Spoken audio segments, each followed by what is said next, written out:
Vote পরবর্তী হিংসায় অভিজিৎ সরকার হত্যাকাণ্ড অমিত দাস এবং টুম্পা দাসকে গ্রেফতার করলো সিবিআই।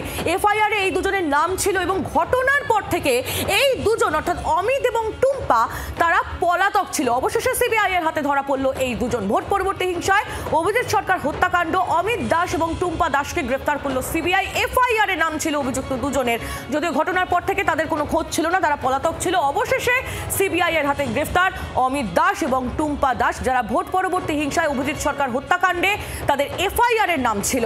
বিক্রম দাস আমাদের প্রতিনিধি, আরো বিস্তারিত আমাদের জানাবেন। বিক্রম, দেখো তোমাকে যেটা জানাবো যে ভোট পরবর্তী হিংসার মামলায় নারায়ণডাঙ্গাতে অভিজিৎ সরকার খুনের ঘটনায় আরো দুজনকে গ্রেফতার করা হলো সিবিআই তরফ থেকে। মূলত অমিত দাস এবং টুম্পা দাসকে গ্রেফতার করা হয়েছে এবং এই দুজনের বিরুদ্ধেই কার্যত সিবিআই তরফ থেকে এর আগে চার্জশিট দেওয়া হয়েছিল এবং ঘটনার পর থেকেই দুজন অ্যাবসকন করছিল। এফআইআরও এই দুজনকে অভিযুক্ত করা হয়েছিল পরিবারের তরফ থেকে। এবং গত 2রা মে 2021-এ যখন ভোট পরবর্তী হিংসার ঘটনায় অভিজিৎ সরকার তাকে খুন করা হয়েছিল, সেক্ষেত্রে এই দুজনের গুরুত্বপূর্ণ ভূমিকা ছিল, এমনটাই কিন্তু সিবিআই তরফ থেকে জানানো হচ্ছে। আজকে এই দুজনকে আদালতে পেশ করা হবে, যেখানে সিবিআই তাদেরকে নিজেদের হেফাজতে নেওয়ার জন্য আবেদন জানাবে। ধন্যবাদ বিক্রম। বাংলার আওয়াজ, বাঙালির আবেগ, জি 24 ঘন্টা।